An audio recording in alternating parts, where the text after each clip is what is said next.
안녕하세요, 애니멀 해커의 펭귄입니다. 오늘 주제는요, 로그4쉘입니다.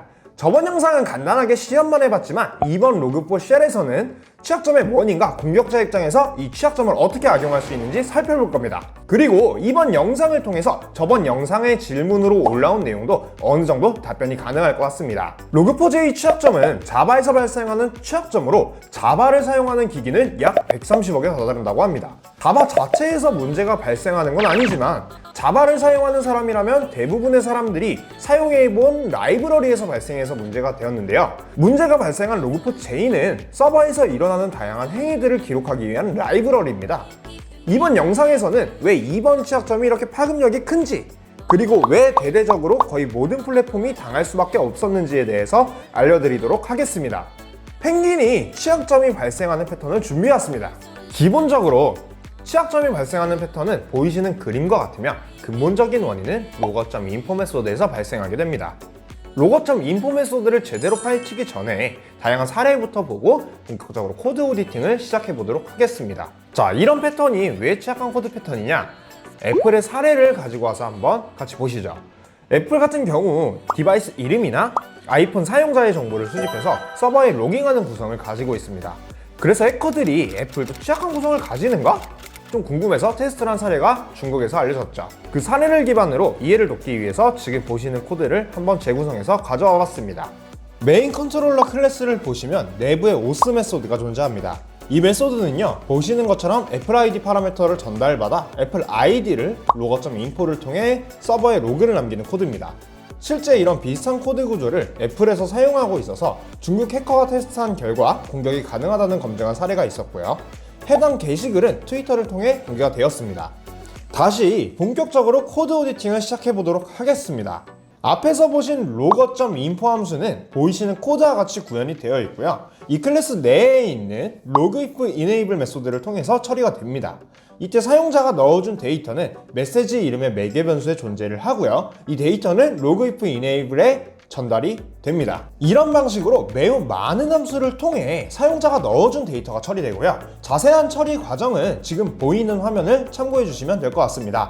그 중에서 핵심적으로 볼 처리 과정은요, 1번부터 4번 과정을 확인해 보도록 하겠습니다. 가장 먼저 확인할 부분은 1번 과정인 패턴 레이아웃 클래스에 존재하는 toSerializable 부분입니다. 해당 기능에 대해 짤막하게 소개를 드리면요, 사용자에게 수신받은 로그를 정형화된 포맷으로 변환하기 위한 루틴이고요. 지금 가져온 코드는요, 조금 이해하기가 어려우니까 조금 더 쉬운 사례를 가지고 한번 이야기를 해보도록 하겠습니다. 기본적으로 로그란 어떤 프로그램에서 처리한 내용을 기록하기 위한 용도로 사용되는데요. 기록되는 내용이 어느 정도로 규칙이 있어야 원하는 로그를 찾을 수가 있습니다. 따라서 개발자는 정형화된 포맷을 구성할 수밖에 없죠. 100개의 데이터를 손으로 보는 건 쉬운데 100개짜리 데이터가 1000개가 모여 있으면 로그를 분석하는 게 여간 괴로운 게 아니겠죠? 자, 어쨌거나 이런 이유 때문에 결국 개발자는 로그에 대한 포맷을 어딘가에는 기록해놨습니다. 지금 보이는 XML 파일처럼 결국 로그를 남길 포맷을 지정하죠. 지정한 포맷을 보시면 시간과 그리고 사용자가 입력해준 데이터를 기록하게 되어 있습니다. 저희가 입력해준 데이터는 %n 부분의 문자열로 들어가게 되고요. 이 포맷대로 데이터를 처리하기 위해 1번 과정이 존재하는 것입니다.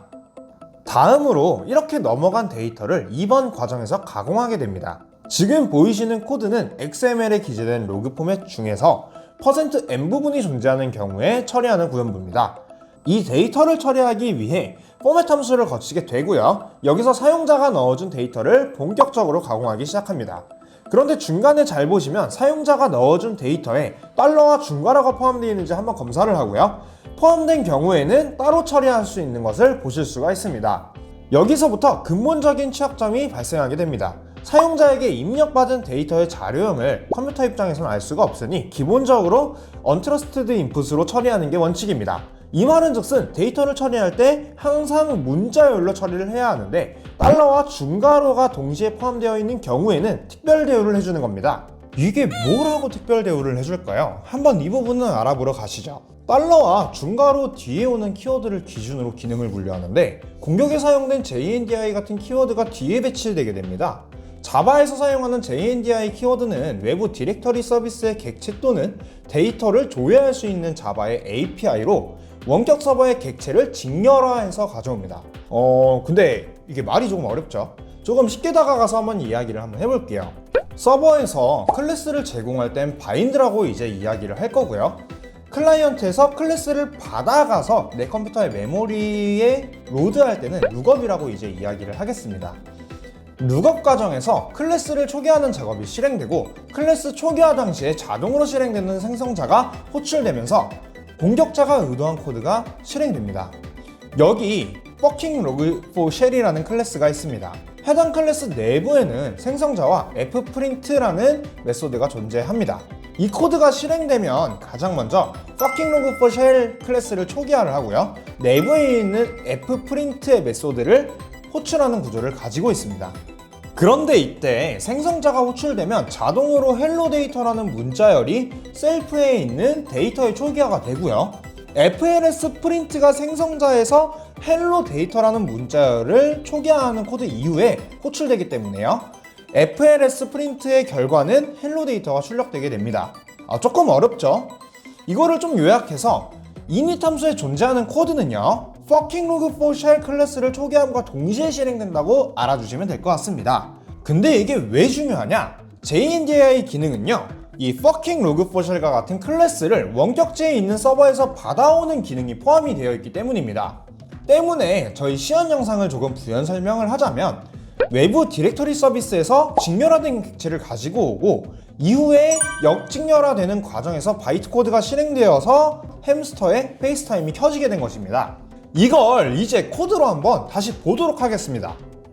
여기 3번 코드를 보면 JNDI 문자열을 통해 실제 JNDI 방식으로 동작하는 기능을 가지고 오는 코드가 포함이 되어 있고요.